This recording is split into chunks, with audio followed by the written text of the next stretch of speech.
Hello, welcome to the Critical Obsession podcast. My name is Mirella, And I'm Zoe. and today we're going to talk about episode 3 of Not Me. I'm Are you like ready? I I am and I'm not. Like I've been vibrating all day. Yesterday I was worse. Like excited. I just want to watch it. I just want to watch all of it. Episode three, Yeah. four, 5, 6, 7, 8, 9, 10. Um On a loop. yeah, pretty much. And I know some like really like fun stuff happens this episode as well. Mhm. And I'm just like I can't wait. But then I had this realization too, like I remembered something that happens in the series. Well, actually, not so much I remembered something, but like I was reminded of something. Mhm. And thanks, Twitter. um, and I had came to the realization that that's not until episode 7, and I was just like, I can't wait that long. I need to watch that scene like yesterday. Like what? So Twitter is my enemy at the moment because I don't know why. I don't know. Is it just me or does it seem to be like a lot of not me stuff around at the moment? Yeah, I noticed too. I mean, don't Is get me it? wrong, no complaints. Love it. Yep. I mean, it's been a huge flare since the announcement of the Thai marriage bill getting a successful vote, which is yes, excellent, excellent news. Amazing. Congratulations.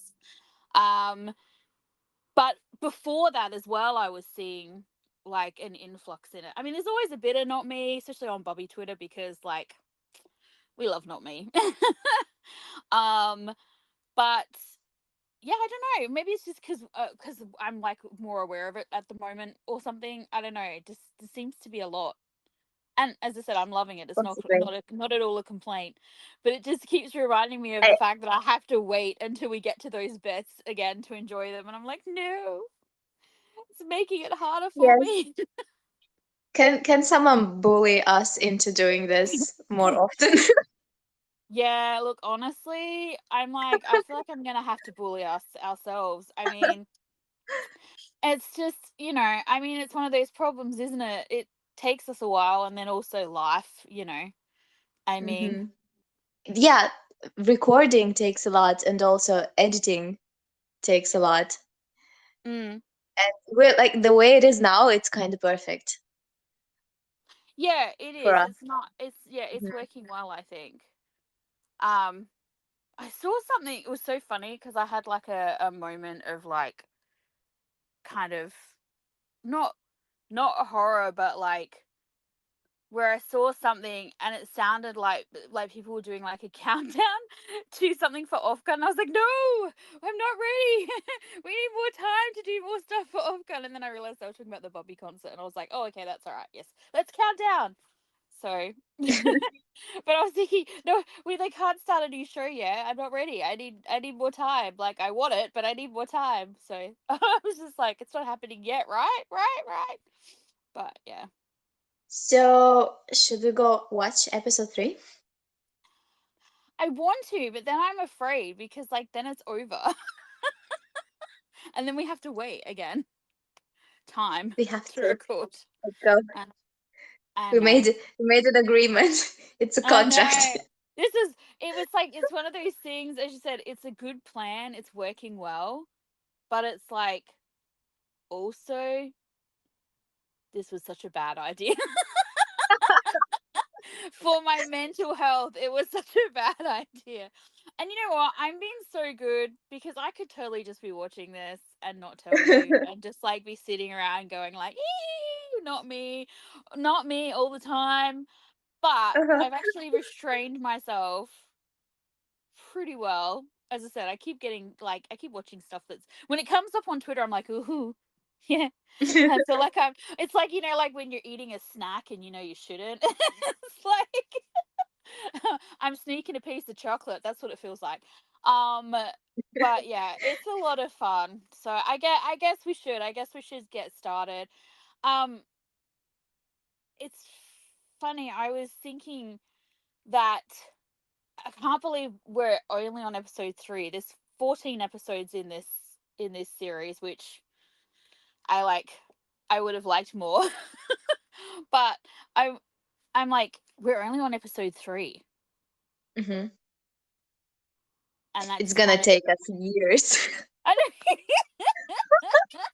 but in a good way, right? Yeah. Do you know what? It's so funny that you say that it's going to take us years, because I feel like even when we finish this podcast, I feel like I'm still going to have more stuff to say. Like, I thought of something the other day about episode 2, and I was like, oh, we should have talked about, and then I forgot, and now I've forgotten what it was. But I remember like thinking, oh, we should have talked about this, and oh, like, oh, we didn't, and it's I just think this is going to be one of those shows that we literally are going to talk about for years and have like find new stuff to talk about, which is Yes, part of what this is makes it a why good show, right? you can always get back to it. Yeah, Yeah, it a holds up. favorite. Mm. Yes. So let's go watch part one. Okay. Part one. Mm-hmm. I started going silly like almost as soon as it started. What do you mean? So okay, so like the very first off, I forgot that this episode like literally starts where the last one finished, right? So Uh-huh. I don't know why, but I just wasn't expecting it. Like I had forgotten that it's like that. Mm. But seriously, like we have Sean look at White when they're on the bikes, and then White gets this like little smile on his face. Like you can just tell the way Gun's eyes kind of like crinkle in the corners that he's like smiling at him. He's And then feeling he the thing, the saying, oxygen the is yeah, the yeah, yeah, he no, is, because freedom like, is the oxygen of the soul. yeah, for sure. Like, and he just like the way he just like takes off then and leaves like Sean and the scared boy who was like afraid of everything behind him. Like he feels Yeah. liberated and free, right? Mhm. Um and then of course the credits. And then I can't, with the bit at the garage after White beats him there, and Sean's all like, you know, about how he went easy on him. And White says to him, that he's the one who decided you're the one who decided to go behind me yourself. And I'm like, let's just put that out in the universe for a moment and think about that. I'm just like, Yeah, and let's add him saying, "Watch your back." yeah, I'm just like, Yeah. I'm like, I really hope it's not a weird translation and that's like legitimately what he said, because if he did, that's some hilarious writing right there. I'm just like, the double entendre is just, but yeah, I'm just like, I had forgotten that the line existed, and when he said it, I was just like, I actually paused it so I could giggle. I'm like, So, suddenly I'm 12 years old. do you think he went easy on him? No, I just don't think he was. I think probably what happened was he wasn't really expecting it, because like White, or Black rather, has been acting so weird. I Maybe think he he stayed behind to watch him because he I think wanted he to was watch. I think he was observing him. Yeah, like I think Mhm. it was partly that. I think it was partly him observing him, but I also think because of the scene that we got in last week's episode, where he goes to the apartment to see White, and then he does that weird thing where he comes back in the stairwell.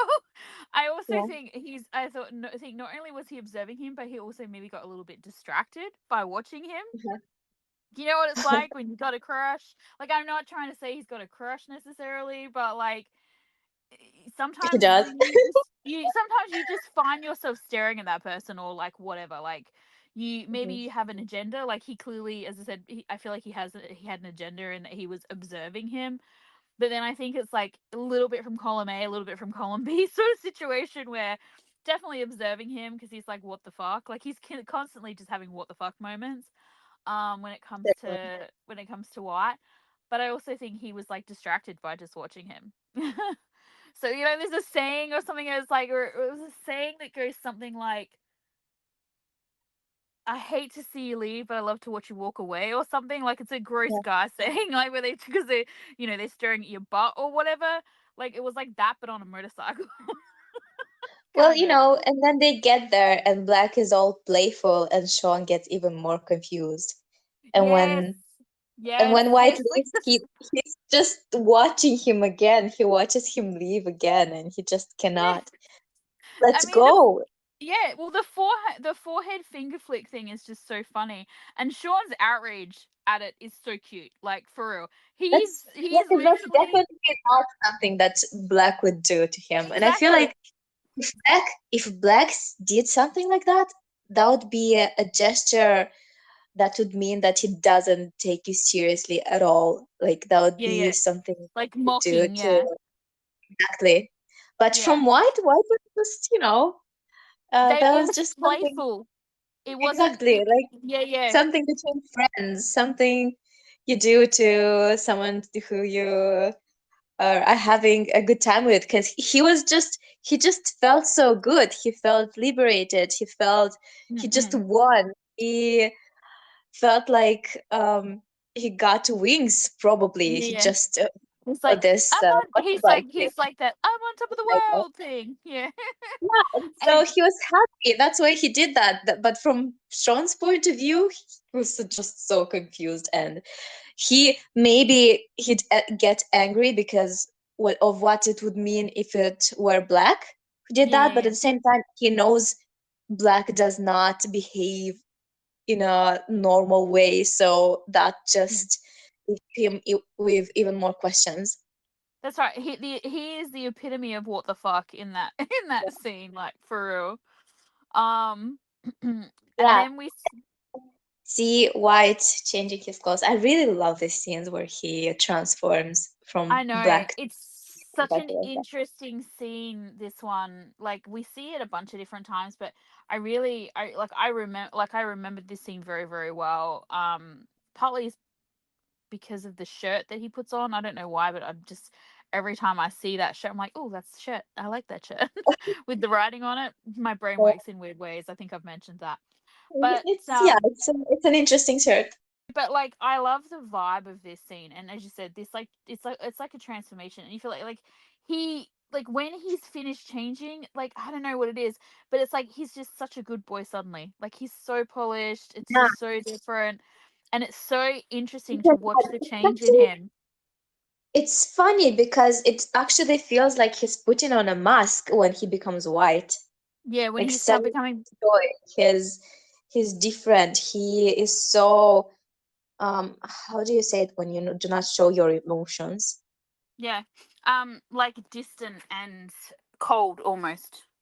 Yeah, so that's It's it. funny because you'd think that he would feel more natural because he becomes himself, but him himself is not actually himself. He Yeah, is not he's getting. himself when he's That's right. himself. he's he's slowly getting away from that previous version of himself, and the other thing is that really wasn't his true self anyway. Like, it's like, a Mhm. to a certain extent, he was a construct of, like, his environment, Yeah. of his father's wishes, and, like, his own ambitions without purpose. Like, he this was what he was, and now, Mhm. like, he's thinking about all these things that he's never thought about before. He's having feelings he's never had before. Like, he's trying to get to know his brother again, which is really hard because he's not there to get to know. Like, all these things are happening, and it's a really interesting scene. And I remember the first time I watched this scene, the first time I watched it, I think I misinterpreted this scene because he looks really tired when he gets in the car. Like, he looks almost Mhm. exhausted when he sits down in the car for a second, and then he starts changing. And it's like, when I first time I watched it, I thought, like, he's tired, right? Like, but I don't think that's it at all. I think the idea of becoming white is exhausting to him because he almost does this thing where it's not a sigh, but it's like he's like, okay, here we go again, kind of thing. Yeah, Like, it's like he has to force himself to become the perfect son again, or whatever. Like, he's slowly becoming feeling more and more comfortable in his own skin. Is this weird in the kind of, like, combined version of him and his brother. Yeah, and you could see that in the first scene when he appears when he's talking with his girlfriend. It's basically the same thing. It said Mm. like, "Oh, no, I have to do this. I have to pretend. I have to play this role." He was never happy about Mm-mm. doing it. Yeah, yeah, but and as I said, but it's so funny because like you could, as I said, you could interpret his action in that scene, or his reaction, let's say, in that scene, as either as being like tired, because he's like, it's probably hard work also pretending to be his brother, but I feel like that's not the intention. Like that's not where they were going. I definitely feel like it was more because the more I watch it, the more I feel that he's just like, okay, let's do this. Like that's kind of. It's like his true self is closer to what he thinks his brother is like than to what he must be to be a believable white Mm, to his I, father. I feel like his true self. I think Acceptable. probably a better description is probably that like his true self is closer to how he wants his brother to be, Want his like brother in to this yeah. world. You know what I Yeah. mean? Like he wants him to be this person that he clearly is, but he also wants him to be not just righteous, but also like heroic and moral and, whatever. Mhm. Like not just idealistic and, whatever. He wants him to also have, you know, humanity as well. Um, Yeah. and so that is White, basically. White, or who White is becoming, he's becoming this, like, I guess, um as I said, like a version of Black, but this version has humility and humanity and um morals still, and as he slides closer to the grey, like he's definitely the mixture of the two of them. Yeah. And The then other thing he goes. Sorry, the other thing I was going to say is because once, and also we get to see him like when he goes inside with his father. I mean, he's already quiet and sort of so serious. And I mean, it kind of makes sense because he does say, the other thing we find out in the first episode is that, like, what, him and his father have been separated, what, for a couple of years again anyway, because his dad went back to Mhm. Thailand. So it's not like they have a super close relationship anyway, but like it's like strangers almost. Like it's very kind of formal, and I get it, like this Not can really. be. I didn't really feel that. I felt like his dad is ready to pamper and spoil him as long as he plays by his rules. Oh yeah, He's but ready I to make mean, life so easy, but you have to be the way that I want you to be, the way that society or the society that I want you to be a part of expects you to be. yeah, but Um, I'm referring to the way he enters the house and the way he's like, the way White is, not necessarily the father. So like White, well, I think I don't what's know. happened is that maybe when he was left alone, maybe it was easier for his dad to control him when they lived together. But once he was left alone, he probably started to behave and develop in a way that his dad didn't want to. And now his dad is quite aware. His dad is aware as well, and White is aware of the fact that in order to continue with this dynamic that they have, because it feels like his dad tries to jump into a thing that was working before, when they Well, his were. dad definitely seems to try and push the familial role. Like I feel him trying to be a father, but I just don't get the same from White. But then it kind of makes sense too as well, because Yeah, like you see. what I was trying to say was that it's not the same for him anymore, and they both aware of the fact that he has to play a role more so than the dad. It's harder for him because he actually changed into a direction that he wasn't supposed to. Yeah, but I'm not really referring to that. Like I'm not that's sort of like a conversation that they're having after the fact. Like I'm just talking about their relationship in general before they even start having this conversation. I just mean, like, and you see, you kind of, it's all right, I kind of settled it in my own brain anyway, because even when they were kids, he was the quiet one anyway. So like he would have become even more solemn and isolated after you took Black away from him. So he's like, I guess he is in this role like with his father where he speaks when he's spoken to and things like that. Like he's doing all those things. He's just um it's just as the I think like in this we see him and he's like reiterating the fact that, oh, I'm aware that you were probably a little bit wild when you were on your own and, like in a more liberal place or whatever, but like now this is how it is, like here, and this is where, this is where we live, so this is how you have to behave. um because it's, like we start to see, um or like rather he starts to see these like little things that he's never really paid attention to before, like when he comes in and his father's prepared this celebration for him because he passed the written test to become the diplomat, and Mm-hmm. he questions it. He's like, how do you know this? Like it's not meant to come out until tomorrow. And we get this other insider privilege that's going on because he says, oh, my friend called me and told me.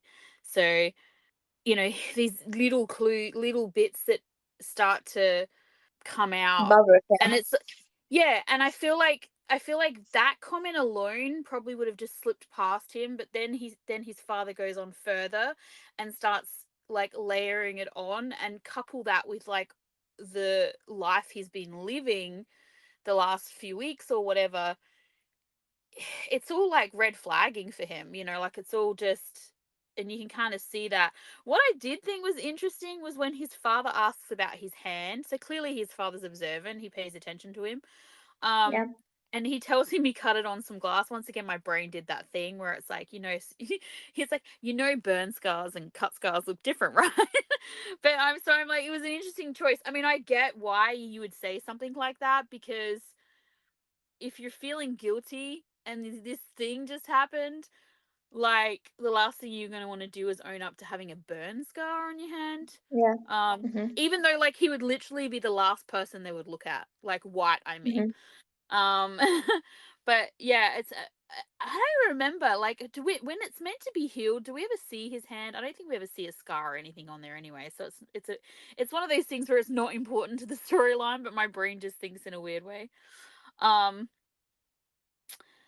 but and then of course he's sort of just sitting there in his own. What I mean is the way he just sits there. Mm-hmm. Like he's in his own head. He's like, he doesn't interact again with his father until his father sort of says to him, like he misinterprets white silence for anxiety over the upcoming interview, and that's when he starts layering on sort of the choices he's allowed to make, let's call it, where he sort of says to Oh my him, God. I'm obsessed with him saying, you already have a desirable trait. And what is that yes, trait? yeah, it's Being so a funny part that of the you system? it's so Desirable trait. It's so funny that you say that, because I'm like, I literally have the same thing. I'm like, the way he said to him, "Don't you already have a desirable trait?" And I was like, what exactly would that be? Is it because he's rich and he comes from a good family? Is it because his dad is you? Like, is it like, what Mm-hmm. is it? Like, what exactly are you referring to? And the way he says it as well, like, I don't know. And then he's just like, Is White not supposed to question what he means? Because I feel like maybe he starts to get anxious. He sees White and he starts saying all these things and he keeps adding and adding stuff because it feels like he repeats himself at some point because he gets anxious. He does not see the response that he wants in White. He mm, sees the cracks. He sees yeah, that yeah. something is getting out of his control. I feel like it could be that, because, and that's what I was sort of saying, like the way he is, like you assume that when he was younger and that they probably had an alright relationship. He was probably Hmm. close-ish with his dad, I assume, as close as he can be with someone who's like that. But like, he's just like really not that engaged. Do you know what I mean? Hmm. And then Hmm. He's not as the enthusiastic as his dad wants to be him to be about this. And then when he yeah, says, "Don't cause any trouble," it's yeah. basically directly to his face. He's saying, "Don't question the status quo. Don't strive for changes. Well, he Don't literally, ask questions." yeah, he literally says to him, like you already have a desirable trait. As long as you don't cause any trouble, you should be Yeah. fine. Like, Mm-hmm. so he's basically telling him, you have this privilege. You literally have this in the bag unless you fuck it up. Like only you can fuck it up. Otherwise you're a shoo-in. Like that he's literally saying that to him. And Yeah. then he reminds One, him, yeah. yeah, like you graduated from abroad, you have a broad perspective, which is admirable, but you're in Thailand now. So it's kind of like no one needs your opinion and your broad perspective here. Just play by Mm-mm. the rules. You Or should it's or try to it's comprehend the concept of seniority. There's so much, meaning in that word seniority because it doesn't mean what you'd assume. For example, considering my background mm-hmm, and the way he says it, the way he starts explaining what he means by that, you get the idea of the fact that it's actually a very complex system that has like this vigorous set of rules that they must live by in order to survive and strive as people who have privilege. mm. Well, it's this idea of or this concept of seniority, which like I it's the same actually here as well. Well, not the same, but like um if we were to say seniority here, usually you would be talking about like it's a word you would usually hear someone talking about. So for example, like in the workplace, or like this person has Hmm. seniority, like so like they're my boss or like whatever. Like you Hmm. don't really you wouldn't really refer to someone who's necessarily your elder as someone who's having seniority over you. But Hmm. I feel like in this, when he's talking about this, he's referring to like seniority as both of these things. So people who are above you in not only like perhaps an employment thing or a money situation or a political situation, but also people who are older than you, because he talks about elders as well in a little bit. And it's just this Older, concept, but like also this. people who are even more privileged than you. Yeah, exactly. That's what I mean. Like Yeah. you So have to people who respect are them above and you. love them for the fact that they have more privilege than you do. Yeah. So there's that, but he also does talk about elders as well. So, and Yeah, this is an interesting it is contract because this complex. is, Yeah. yeah, it is one of those things that's a thing in a lot of Asian cultures. I mean, specifically, I know in Korean and Thai cultures, I think in others as well, but specifically like this idea of giving respect to your elders. I mean, it's in every culture's, like, I mean, specifically, like, it's in our culture too, but not in the same way. Like, it's not a strict sort of thing. I mean, like, as I said, in like Korean cultures and Thai cultures, they even have like specific names for people you call people who are older than you, who Yeah. who should have your respect or whatever, who automatically garner your respect. And this is such a weird um like idea for me, because the way I was raised, like my parents raised me to be respectful of my elders, but not necessarily to blindly respect Yeah, people yeah. just because they're older than me. So Hmm. like I was given the freedom to, because I firmly believe that people should earn your respect. Like you shouldn't just give it Yeah. freely, because people don't deserve it and they abuse it, right? But it takes very little to be respectful to somebody. So it's so interesting to me the way it's like you have to shut up and do what you're told, essentially, because they are above you, whether it's age, privilege, social status, whatever. Like that is how it is. It's a very efficient way to keep customs and traditions unchanged, but also to maintain the society in a state of preservation. And it's not necessarily always a good thing. Mm. because things do change. And I feel like people who have privilege are the ones who are clinging to these things most because they have the most to lose. Yeah, well, this is the thing, and often it's the ones with privilege who will betray the respect that people give to them freely.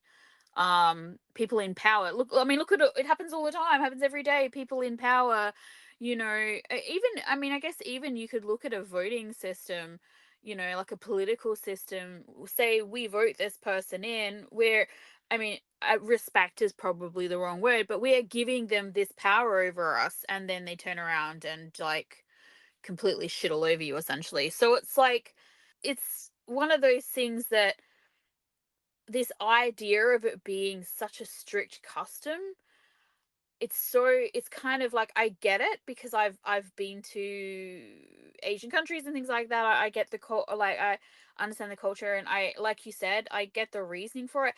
And sometimes, like, it is deserved, but I mean, I always try to be respectful of everybody, not just people who are older than me or above me or whatever, just because it's good manners. And until someone shows you a reason why you shouldn't be, it takes very little effort to be, it's like the same as being kind. It takes very little effort to be kind to somebody. um Polite by default.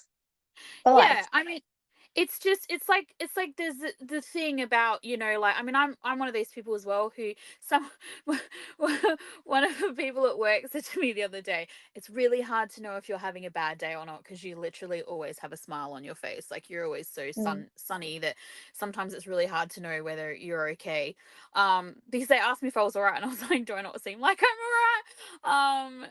And there was, I'm just checking in because it's not always easy to tell. And I was like, oh, okay. And I'm like, well, it's one of these things. It's a fun thing that I learned when I was studying stuff. But it takes more muscles in the human face to frown than it does to smile, which just blows my mind. So it's like, I don't know, it's just easier to do that for me. That's just as part of my personality, I guess. But some days it's harder than others. And I can't imagine being in a society where it's just, you meet somebody and they're either above you in age or like whatever, and you automatically have to then defer to them. You then have to, like, because it's so foreign from what I know. Um, but I can see, like, at the same time, I also see the beauty and the tradition of that as well. Like, there is some nice aspects to that.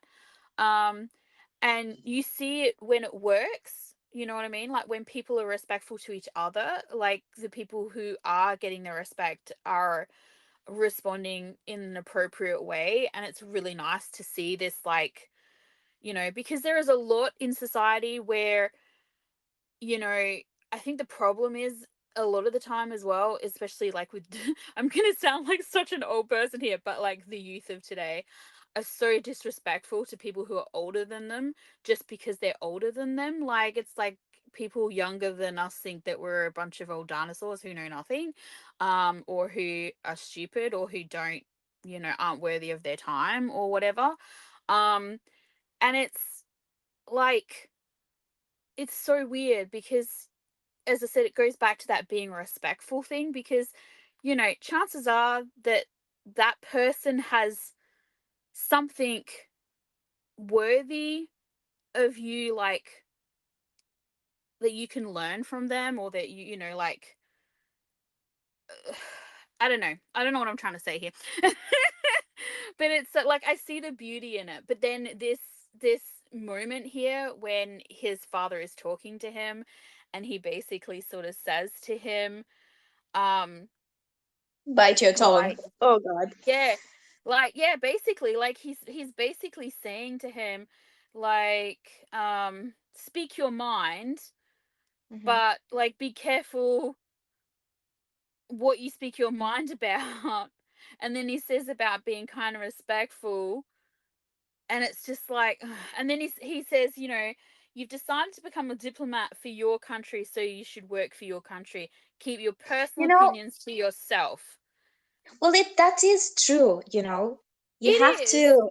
you It have to, is. if you are a diplomat, then you have to do that. But at the same time, I feel like if you become a diplomat, no one should be telling you this. It should be inside you already. Like no one should be telling you bite your That you tongue. need to be, yeah, that you need to Yeah, be because diplomatic. Yeah. if someone feels the need to tell you that, I feel like maybe this job is not for you. Yeah, exactly. Like, for Your father example, I tells could you that. never, yeah, like I could never be a diplomat because I like to speak my mind too much. And it's funny because I was thinking about it while I was watching this, and it is a tough one though to keep your opinions to yourself. I mean, like we're doing a podcast right now, like expressing our opinions and stuff. But it's funny because, you see so much crap every day that like has you biting, through your tongue sort of thing. I mean, you see a lot of it on social media and stuff where um, you know, you want to say something, but you just like, I have a lot to say when I see this, but do I really need to put my commentary on it out there in the universe? And most of the You kind time, of, I I don't. for me, I it's like a question: am I doing any good by Yeah, saying that's right. this? That's exactly right. Is Am it I is it making the world a bit necessary? better or a bit worse by Yeah, that's saying right. it? Exactly. That's how I do it too. I'm like, is it necessary? Because if it's not necessary, then it's just let it go, right?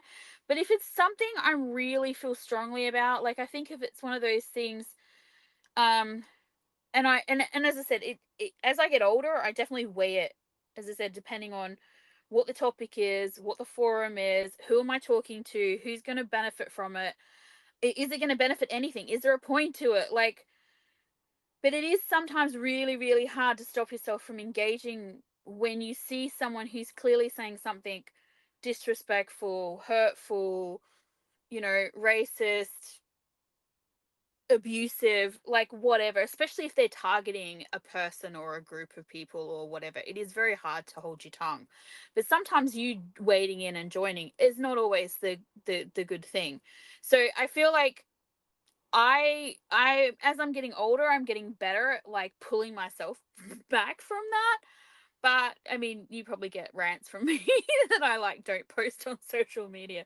Um, but like I feel like as you said, if you're someone who is triggered by things like that, and the fact that his father feels the need to mention it, like what is he seeing, or what has he seen in past behavior that makes him think that White would have an issue with whatever's going to be brought up? Or is it just that at this point in time, he's concerned because he knows that he has this wider world knowledge? Like he knows not everybody, you know, has this like construct of, or concept of seniority and respect. And so he's like reminding him that, this is just the way it is here. Um, because I don't feel like White has necessarily given him any big clues just yet that like shit's, you know, he's necessarily changing his mind. But I Mhm.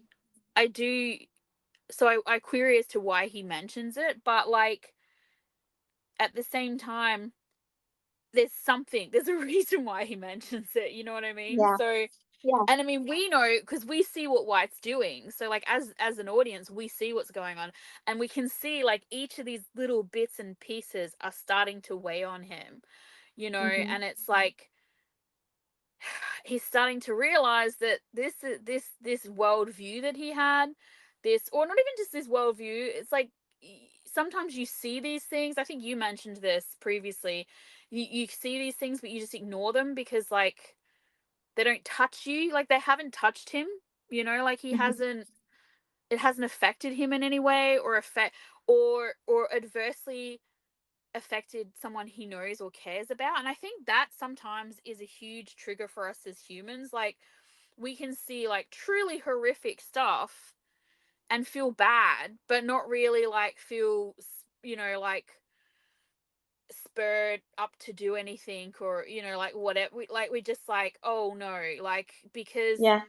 we're so detached, like, and so much bad shit happens in the world that we get so numb to all sorts of stuff, but like we're so detached, but then something happens to someone you know or someone you care about, or it touches you, and suddenly it's so much more real, it's so much more, you like, you can't ignore it anymore because it's part Yeah. of your, it's become part of your life, and that's definitely what's slowly happening to him here. It's interesting to watch these like slow, like little bits and pieces of him, like it, like the shoe, like the other shoe dropping sort of thing, where he's just like going, oh, shit, I'm part of the problem. Like it's there's a scene coming up, I actually don't know what episode it's in, I think it's in this And it's episode, yeah. where he has that moment where he has that, I'm literally part of the problem. And I think this is the start of it. This is the start of yeah, it. and it's just, but when it really hits him, like, wow, man, I mean, I can't God, I imagine love that. this scene. I love that scene when Yeah, he just had that. yeah, yeah, I can't imagine though, Oh, like, can you imagine feeling that way, that you are part of the problem, like, I don't know, like, I I think he must be a very, very strong person in order to face that and move past that and accept that. Because mm, I think sometimes when you're faced with something awful, it's easier to just pretend that no, it's not true, to just continue yeah, be like, ignorant, to that's right, bury your head in the to sand. continue, yeah, continue living your delusion and in denial. It's so Mm-mm-mm. much easier. And I think Well, it's you, very hard to accept the yeah, truth that you're the that's problem. right. Or you shift the blame, like, you shift the blame, This so is yeah, this is why you I love his character so much. yeah, it's definitely like an amazing part of his character arc for sure. Yeah. So, and then we shift to Sean. Sean with his guitar. Yes. And Mama tells him he's been distracted all day. And why are you distracted, Sean? And Sean is distracted because Black changed. Like, Yeah, I Namo, know, you right? wouldn't give up the graffiti, right? You wouldn't. But Black wants to give up whatever he's doing. And she suggests talking. And Sean said, no, someone like him doesn't just talk things out, as we were talking in our last podcast, right?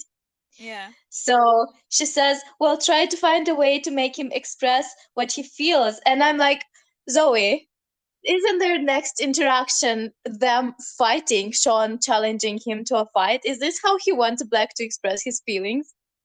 Well, because I Is this guess the way he chose?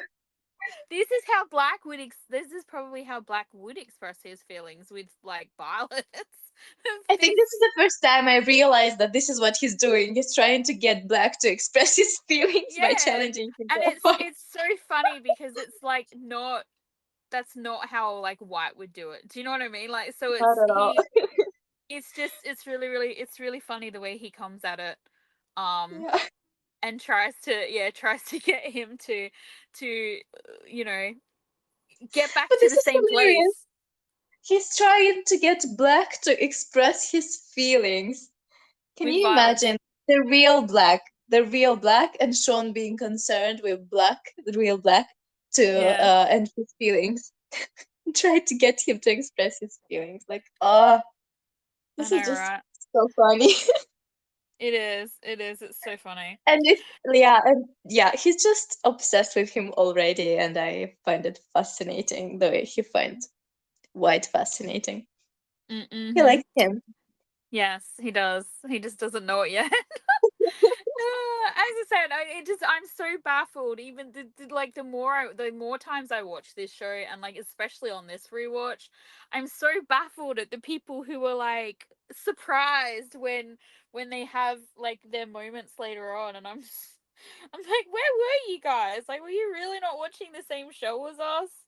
And it's the reason, like the way it's happening too, like these big changes are happening to both of them at the same time. Like, Yeah, we have White, whose whole world is about to blow up on him, and then Sean, who has like literally only been living off his anger for like the last couple of years. He has nothing but hatred and anger inside of him, and then suddenly this thing is happening with this person who all he used to feel for was like hatred and anger, and now suddenly there's something else happening, and he's making him question things that he doesn't want to think about, but like he can't ignore, and so they're changing at the same time. Things are happening. It's no wonder that their like feelings for each other get really intense really really quickly, um Yeah. because it's other shit has is happening at the same time, and it can't not be like emotionally driven, um because it's all twisted up together in one big ball. So yeah, it's very interesting. Yeah. And then Yok appears and asks Namo about Unar. Yeah. And he is an anonymous painter, and his works reflect social criticism. And someone tried to track him down, tried to track his digital footprint, but they couldn't. And what I found interesting, and this is also the first time I'm thinking about it, is that Sean is Hmm. the first person Yok talks to about Unar. Sean, the one who's actually connected to Unar. And he Yeah. tells him that, yeah, so he tells him he wants to work with him, but Sean thinks Unar might be not that combative. Yeah, well, If it's interesting because you, he says to him like, um not it's so interesting because he literally says to him like not to create problems. Oh, sure. And you know so much, but let you don't know that you do. um because he says, yeah, like not everybody wants to be combative like them. So he says there's a reason why he hides. He doesn't want to be known. So like Sean is like Sean Sean is very, it's so funny like when you think about the fact that he takes him so long to work out what's going on with with White. And we've had this discussion multiple times. It makes sense because your first thought would not be, oh, secret surprise like twin pretending to be the other one. yeah, um that's not going to be so your first immediate thought. But even though that aside, the fact that it takes him as long as it does to kind of suss out the whole black white of it, considering how actually insightful Sean is, like he sees a yeah, lot of things before other people do. yeah, um and I feel like that factors in, like we talked about it as well in the last podcast, about how it's very clear that Black and Sean are the main sort of, I guess, perpetrators of their vigilante justice, with Yoke and Graham being like the backup, or the yeah. lookouts. And it's like it's a good indication that we know, or we find out later on, that the dislike between Black and Sean is mutual. But And Black also also, mutual, maybe it's also because they're quite similar, but they function differently. yeah, but I think also it's like Actually, Black, no, they function similarly, but they're different. yeah, the Black, I feel like, knows that Sean is mm, like clever and insightful, and like a good person to have, like look, watching your back sort of thing, besides Mhm. having besides having his own motivations that are strong enough to, uh basically make sure that he's not going to back out or chicken out or like whatever. He also is, has the skill set to do what needs to be done, sort of thing, a bit much the same the way Black does. um and it's so funny because these things as well are why Black does not like the fact that Sean likes White later on, is because the things that he admired, let's say, because as much as Black can admire anyone about Sean, was the stuff that he doesn't want around his brother. And yet the things that he doesn't, like respected but doesn't want around his brother, is actually some of the stuff that White actually changes about Sean. So it's all very interesting. It's going to get very interesting, people. Okay, let's go watch part two. Part two. Okay, yeah. I'm like, part two. All right, let's do it. Part 204. Yoke and his mom. Did you notice on his door there are birds? Birds on his door, birds on his body. For me, it associates with freedom. Mm, It's fun when you think about Yok being associated with the idea of freedom, while Unar is a character who feels so trapped in his situation. mm. So it makes so much sense that for him, Yok could be addicting and healing. Yeah, I mean, I can see that. Oh, but the scene with his mom, it's like some of the best parts of Lost Twilight concentrated into a little scene that like lasts several minutes. I know, right? It Like, manages to yeah, say so much. yeah, I love all of the scenes between him and his mom, and I feel like the actress is amazing. I feel like First did a great job in these scenes. Amazing.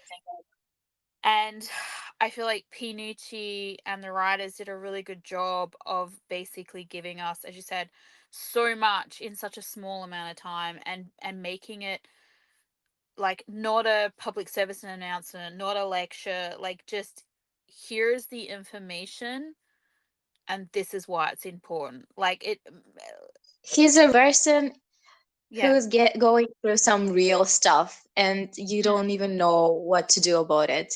mm.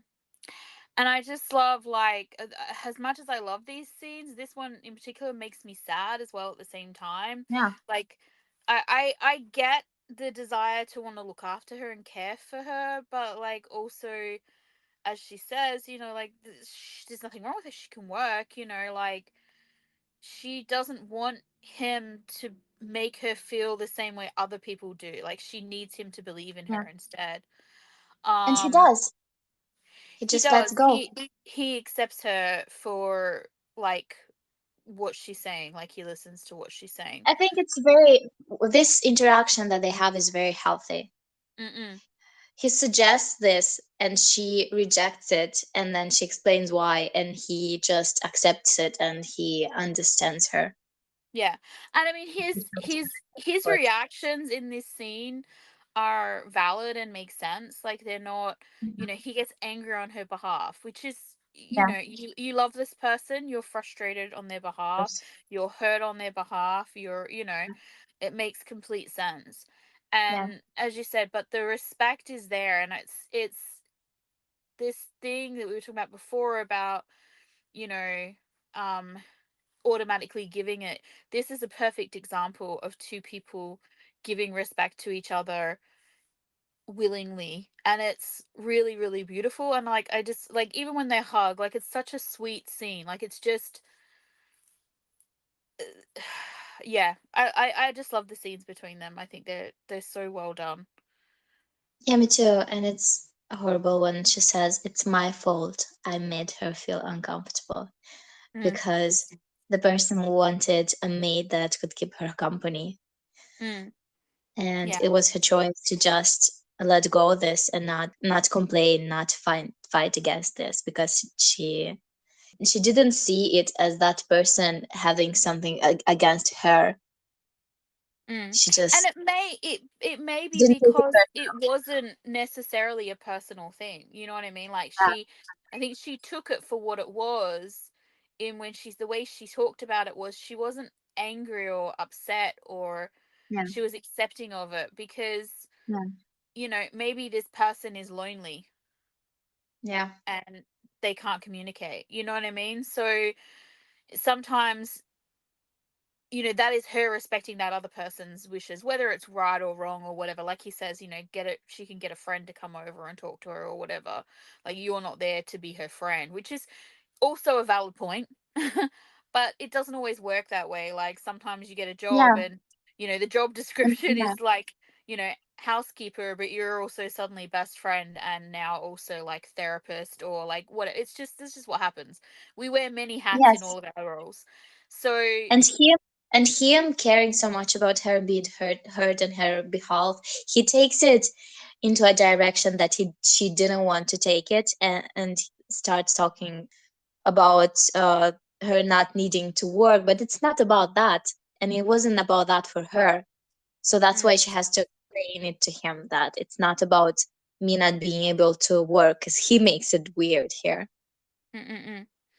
Yeah, well, right? that's just what she says. Yeah, and even she says to him when she talks about the job that she thinks she can get, she says to him, "I I can might be able work. to get a permanent full time job, and then I won't be, and then I won't have to be anybody's dependent anymore." Yeah. She will get a job at a beverage manufacturer who employs people with disabilities. As we Which know, makes which makes you think, wow, okay, this is a good company. Like, look at this. They don't no, discriminate. I heard that they are afraid of some taxes, some companies, if they employ people with disabilities. Yeah, I think that's the same. I think that's pretty much a thing everywhere. I think they're probably like, yeah, like a tax offset, you know what I mean? Or something like that. Or some sort of grants or something. Yeah, I so think. that doesn't necessarily say that this No, no, I company is. know, I know, but just like, like if you're just someone who is not like well versed in the world, you might go, "Oh, there, look, this is a good," you know what I mean? Like Mhm. that might be like a surface response to that. But things are not always what they seem, I think is what I was trying to imply. So, but yeah. And then we had White at his test, and this is really the beginning of the end, so to speak, for White and his um, you know, illusion of self, I guess. Mhm. Um just on a different note, it It's so interesting. sorry. This conversation is so interesting. This Before character, b- yeah. before uh, before we get into it too much, it's been bugging me, and I don't know if it's like this the actor that sort of becomes friends with him. I feel like I've seen him in something else recently, and it's like bugging me because I'm trying to work out what it was.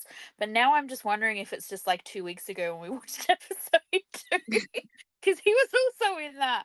But like, I feel like I've seen him in something, so I think I'm gonna have to try and have a look and see if I can find out what else he's been in. I'm hoping he'll be listed in the cast somewhere.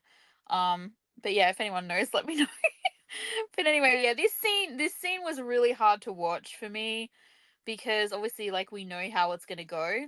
every line that they say here is interesting. I'm not worrying about the interview. I'm more worried about working at the ministry.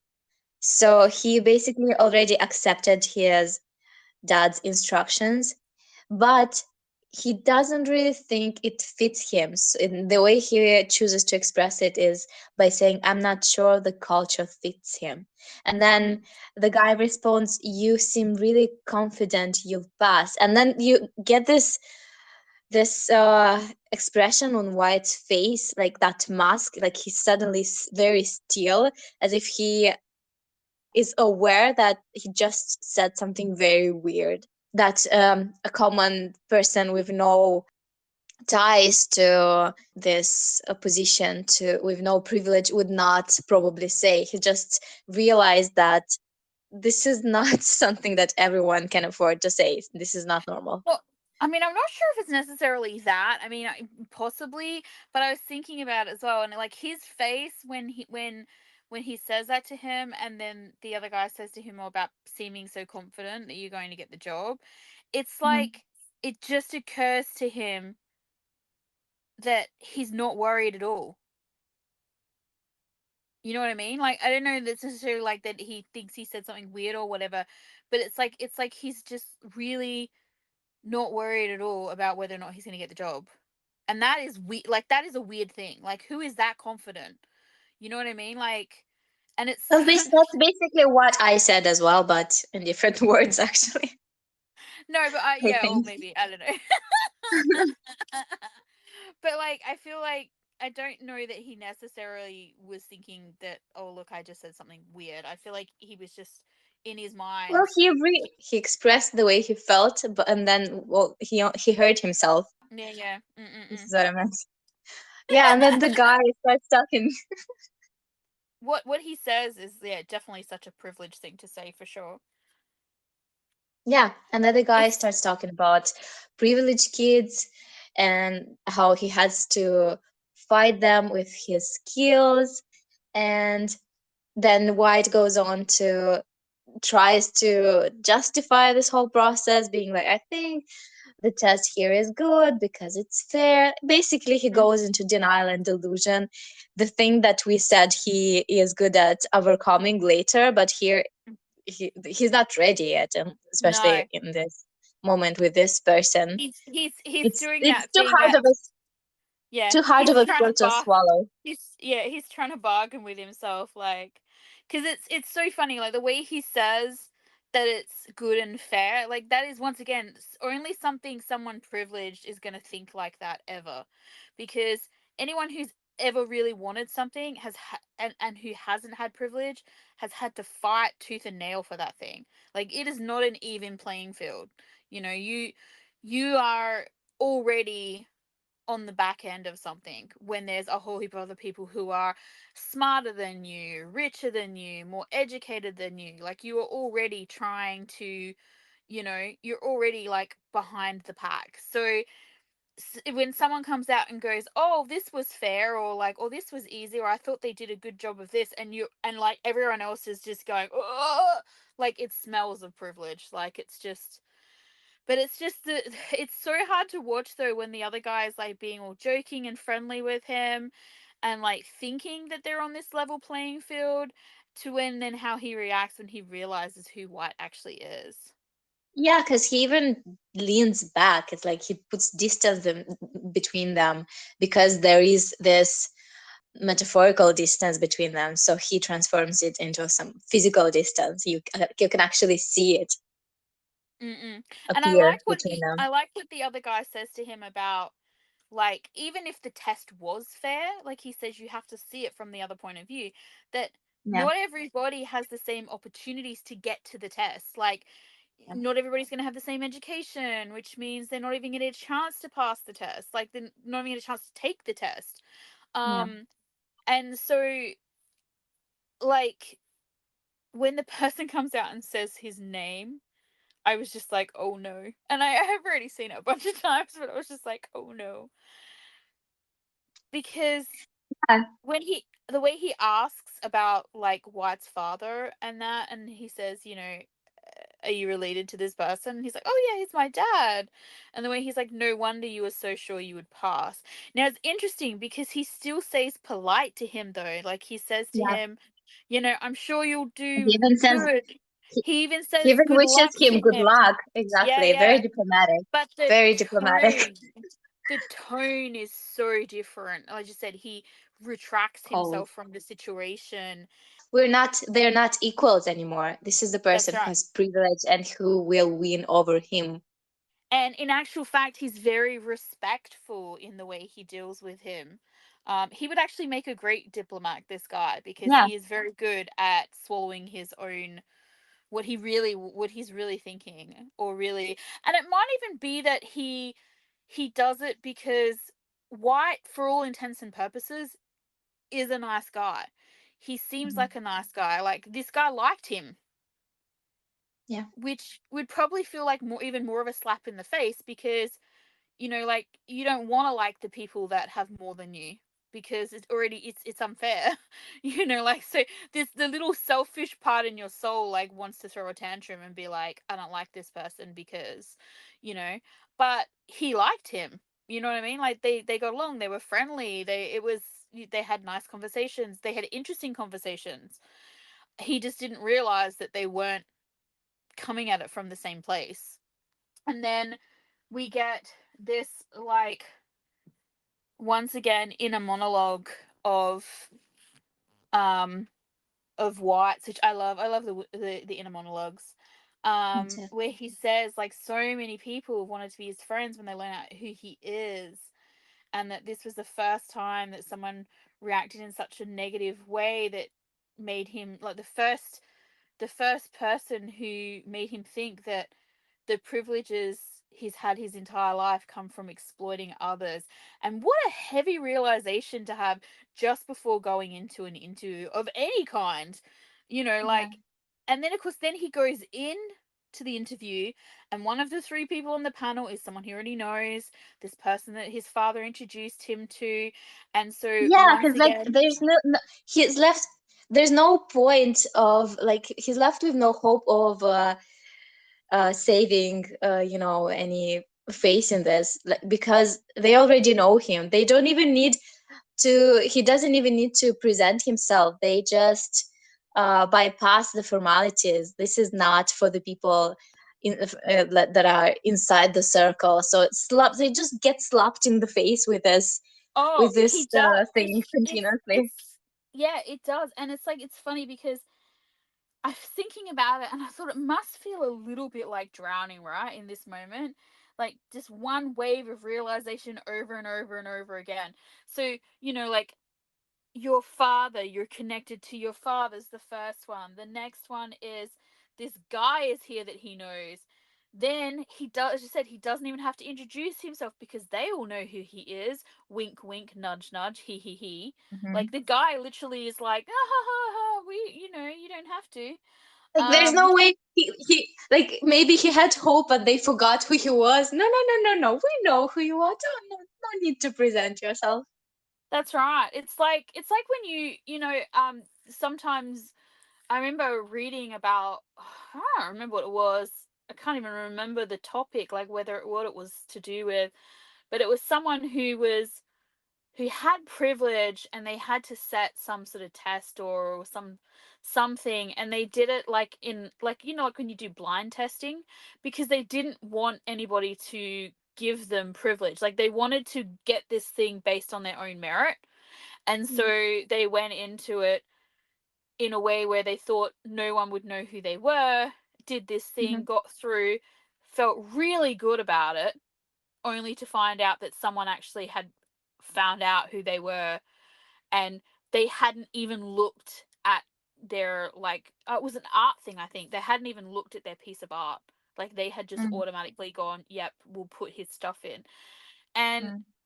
like, what a slap in the face. And this person was a brilliant artist, but it was just like, how would you even know? Like, how do you know if you're good, or how do you know if people really are liking it or just kissing your ass or whatever? And I'm reminded of the scene in Dangerous Romance where Kane thinks he made the football team on his own merits, only to find out that his father had something to do with it. It's the same sort of thing, really.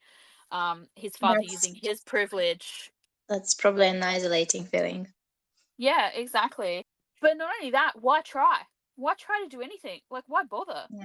Like, there's the other side of that coin where you see it a lot. Like as you said, it would be isolating, but also like really, really, like, I feel like, you see it a lot in media and in like shows and stuff. Like the poor little rich boy or girl or whatever, where they go off and do like crazy shit and stuff like that. But is it any wonder like some of them behave that way? Because nobody expects anything. They don't have to try. They get out of trouble. Like this, just, it's literally like laid out for them in that way that, like, it's like, who the fuck cares? Like, we might as well just do whatever the fuck we want because there's no consequences. I But no, but White is not really like that. He No, is he's very not. smart. He is very accomplished. He's Exactly, which I feel like would be worse. yeah, yeah, because he can actually understand what's happening. He's very once he is aware, he cannot just close his eyes. He's too Mhm. intelligent for that. Not Yeah, and maybe not intelligent, but I don't yeah, even know. but I and don't he's know what because you can be intelligent and still um be naive, not be not naive, but get yourself close your eyes and pretend that nothing is happening. ignorant. Ignorant, yeah, let's say ignorant. Like I don't think Mm. it's really connected to um intelligence, but maybe to a set of values, to morals. His Yeah, Yeah, inherently his feeling yeah, something good his inside. morals, yeah, his morals would prevent him from accepting now Yeah, what he so once sees as where he privilege. cannot just pretend that he cannot see it. Yeah. And it would be hard because, as you said, like, we know he's meant to be pretty smart and everything, and he's he would have made the effort. Like, the fact that he probably got privilege without realizing it, and sometimes probably without needing it, because that's the other thing, isn't it? Like, sometimes in these situations, privilege is given and it's not even needed because this person is smart enough already, or like whatever, you know what I mean? They don't need that extra privilege, but they just get given it anyway, um rather than based on their own merits. And Well, they did show us that he probably wouldn't have passed the test by himself by having him answer wrongly to one question. I think that was the purpose well, of I that mean, that's scene. possibly But because, I mean, that doesn't make him stupid though. It's just like why? there are consequences of him getting through stuff easily. He's not Yeah, attentive yeah. to some things, and it's just how privilege works. You must be blind to some stuff in order to go on the way you are.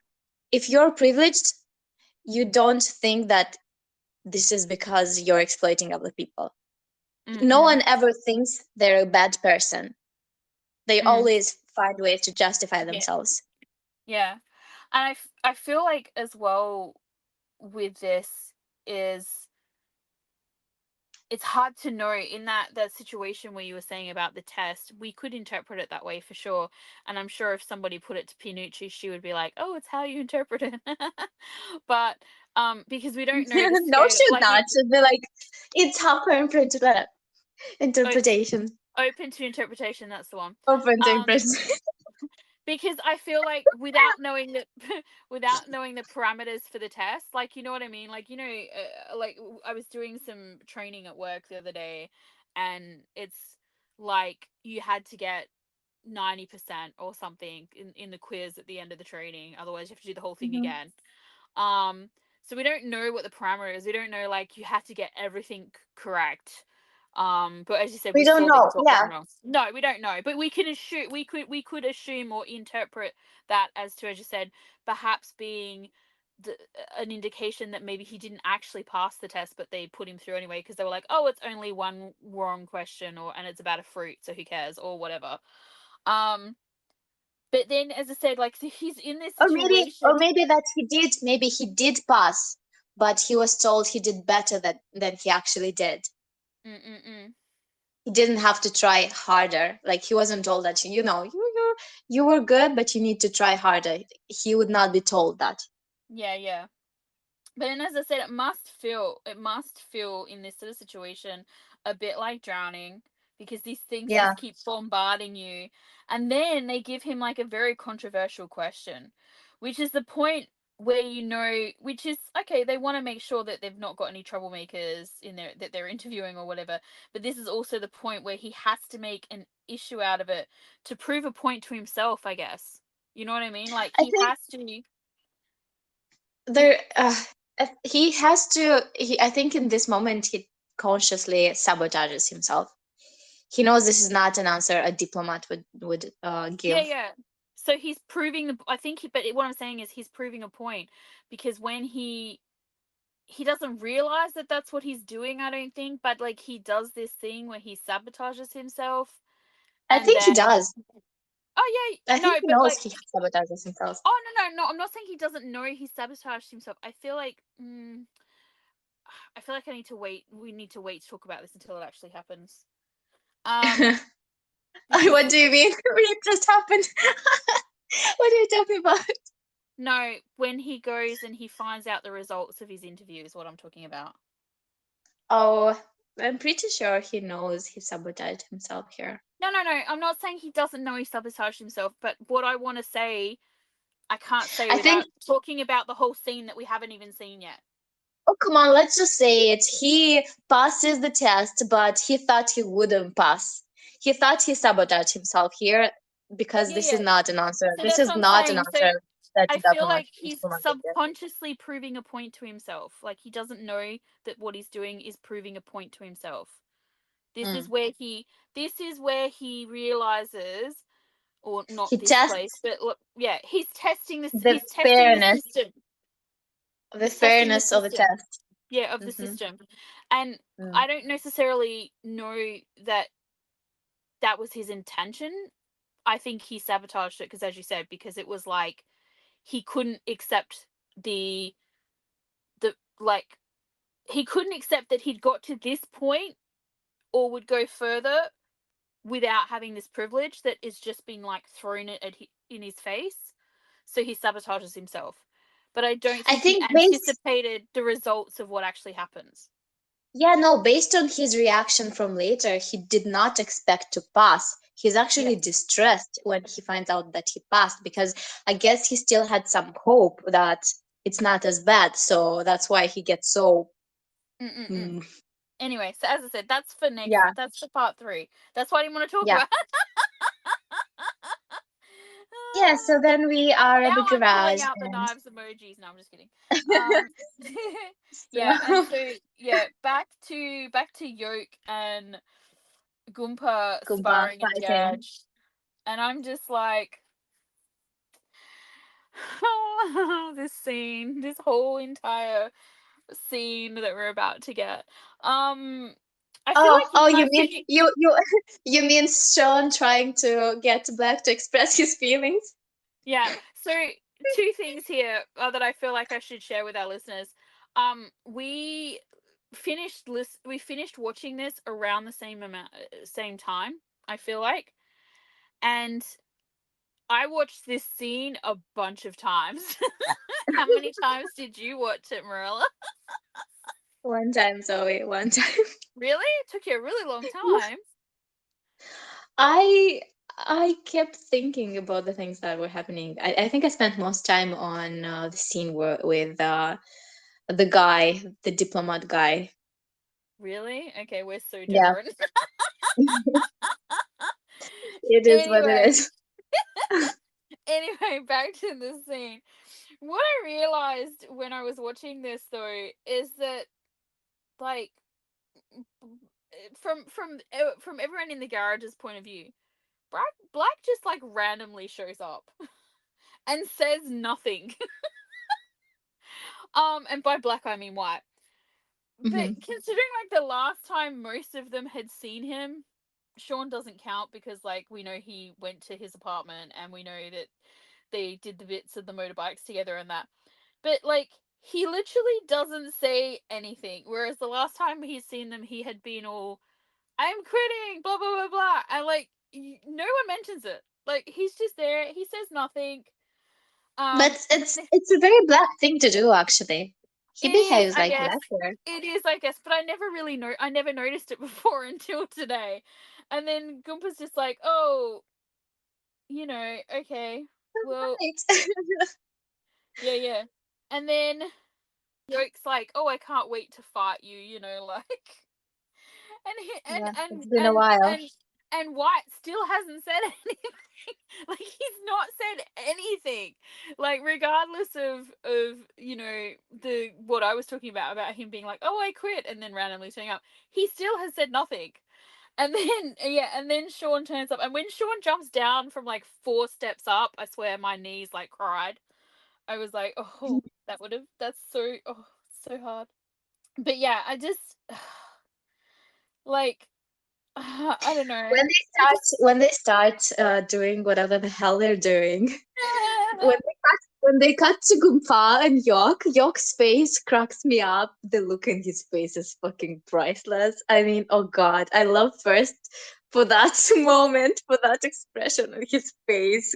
It's just so perfect. well, this He's like, whole what bit are you here, saying? is hilarious. Like I just love it so much. Like the way White though, like when Sean sort of comes to at him kind of thing, and White is just like looking at him. Like he's just like, what is he doing? Like what's his plan? He's so apprehensive, and then the forehead flicks happen, like just a bunch of them, and it's so like weirdly fucked up and but also playful, but so out of Hmm. character for like both of them, which is why I think that Yoke and Gumpa are like, what the fuck? And I And just Gumpa love, is like, I don't know. I'm waiting to see, yeah, which is what when he does that's right. He's like, I'm later totally though. just, I'm observing to see like what is happening, and I just have to say, I have to put this out there, but this is like literally the gayest boxing match I have ever seen. It is, it is just, it is It so is. It is. It is. It homoerotic. is. By the moment, oh my God, the moment he's hit and his head flies back. Oh God, he's so fucking pretty. He's so Seriously, like pretty. I I literally mean, have, and then I, and then and I and then literally, Sean instinctually cuts him, and I'm like, yeah, it's understandable. I just saw what he saw, and yeah, of course you catch him, of course. How can you let him fall? Look at but him. I'm like seriously, you cannot blame either of them for like having these moments and having these feelings because they're both so damn pretty and they're just so intense and it's just so much. It's so much of everything is happening in this scene. Just like Mhm. I I'm like I'm watching this, I'm watching them fight and clutch at each other and just the faces are so close and I'm thinking, am I being too much of a BL fan here right now? But then no. Then he sucker punches him and catches him. Like that would never happen with Black. Like the old Black. He would have just let him fall on the ground. Like the way he catches him completely destroyed all of my self-respect in this one scene.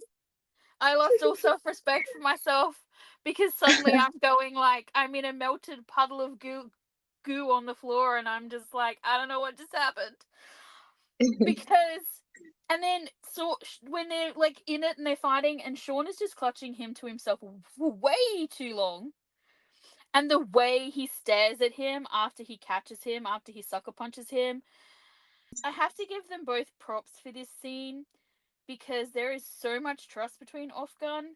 Like the way Gun just lets himself go and trusted Off to catch him, considering Off like wasn't standing right next to him or whatever. Like this scene is just so good. But no, when I say the way Sean stares at him, he's just so confused. Like he's looking at white slash black and he's going like, "Who are you?" But not in a like not in a I don't think you're black way, but just like who are you? Like Who are you and why am I feeling this? yeah. Why am I And feeling this? like I love this scene so much and the scene that follows it and I just don't know where to start honestly. Like the way Gumpo Yeah, makes Sean and patch him then up, but he does it in the softest way possible with his like little does it hurt? Is it better? And the way White is just looking at him and he's just like, what is this thing that's happening right now? And it's so intense. And even just like, the banter about the drink. And I'm sorry, but like, this is how you do product placement, people. The way they use the drink in this scene, this is the way you do product placement. yeah, I think it's nice, a nice touch, the moment when York takes pictures of black, white, whatever, because this moment made it believable that we're a gang of boys who could spend time, bear spending time together.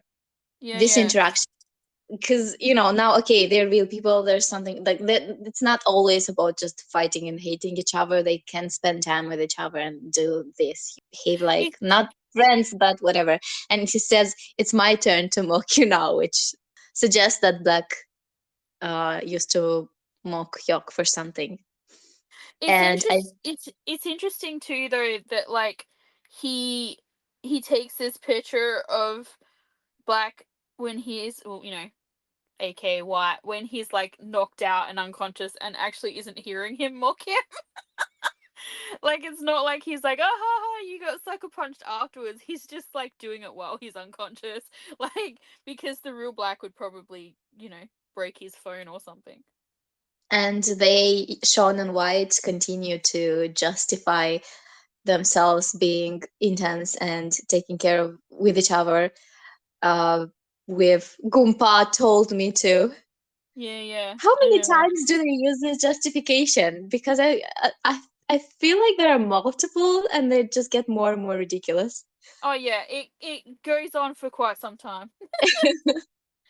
And then we have Gumpa like wanting to speak to Black.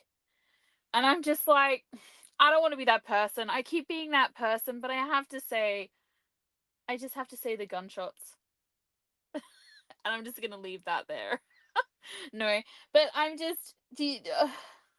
they would be yelling if they had shot a gun off like that without like hearing protection or something. It is what it is. So It then is, but he basically, that is not a problem with this show because like literally every show where someone fires a gun that happens. Like yeah, it's it's just a it's a what do you call it? It's TV movie. magic. Yeah, yeah. So and now Gumpa basically makes it very obvious that he knows, because he's Yeah, or he like, knows Black that something. I trained was Yeah. better than this. Don't be afraid. I'm teaching you to protect yourself, not to harm people.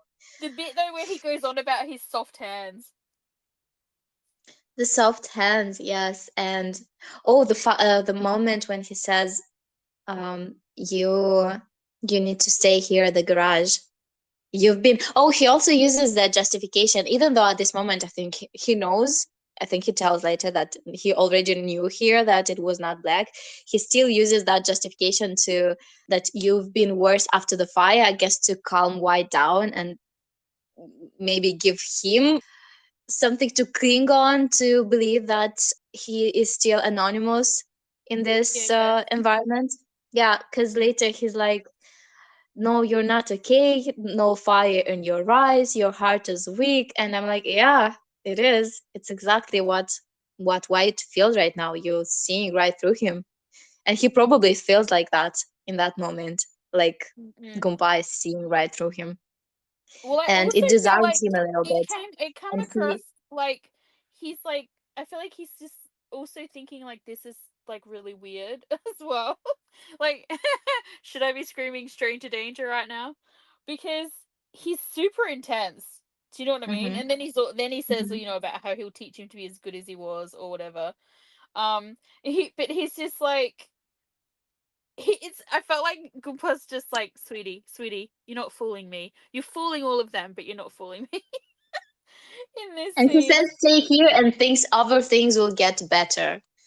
But the way like I remember watching this like with my mom, and the bit where he introduces himself, he says, "I'm Yeah. Goompa," or whatever he says. Oh no, oh my name is Goompa, and I'm the owner of this garage. And I'm just like, he knows. I'm like, I just he knows. wonder, because White keeps addressing him as Hia, right? Yeah. And I wonder, does Black call him Hia? Is this why he tells him I'm Gumpa? Because he keeps calling him Hia? Is maybe Black doesn't call him Hia? Oh, maybe. Yeah, Black doesn't Yeah, really seem like the something kind to. who would, does he? Yeah, probably. I don't So, know. We might have to actually pay attention later on because we do see scenes with Goomba and Black, but I can't remember yep. if he actually addresses him or not. Hmm. Yeah, because Um, now I'm just like, yeah, you're curious. Well, it's funny because I took a second before I sent the link through to you for this recording because I was like, "Ooh, I thought of something for next week." For like next episode, not next week, for like next episode. And I was like quickly made myself a note so that I remembered to talk about it because it was a thought that occurred to me like while I was watching this. Um but yeah, I feel like he can see, that there's definitely something going on with White. Like regardless of whether well, he suspects, White, Black, whatever here or whatever, but like clearly something is happening with White because he's just he's so lost. intense. Yeah, he's so intense and lost, and just the way he is interacting with everybody, and the way he is like watching everything, but also is like it's almost like if he had gone there and like sat on the couch and like wrapped his arms around himself and just like retreated inside, like I feel like his actions were like physical manifestations of like that kind of behavior as well, because he just that's But how he comes across. I feel like he's looking for something. He's looking for something to cling to. He's looking for something to, because the world around him is falling apart and he needs something to hold him together. Well, I think so This too, is and I think it's interesting that after pretty much being like, I don't want to have anything to do with them anymore, even though he had kind of changed his mind again after last episode when his brother had the heart thing. He'd sort of kind of decided that he was gonna, see what he could still do. Um, it's interesting that after what happened to him with the interview, he didn't go home, he went there. Like he was looking for comfort, I feel like, as well. yeah. Which sounds strange, but like I feel like the only comfort he's gotten recently was from Sean. I feel like this world to him seems more real now than the one that He comes from. is his own. Yeah. Yeah. I guess this is it. This is the end of part one of our reaction or discussion about episode three for Not Me. Thank you for hanging out with us. Follow us on Twitter, on Tumblr, on Spotify. Help spread the word and talk with us because we are obviously very excited to talk about Not Me. So if you have some insights, don't hesitate to share them with us or Hey, well, thoughts. that's right. Even if you just see good posts, if you see good posts on Twitter or on Tumblr, yeah, send them to us or something. I love looking at interesting stuff like that. I'm so interested in what other people think about this show as well. We also have a Ko-Fi, which I'll link in the post for this episode. If you're interested, you can donate, but you don't have to. Bye. Bye for now.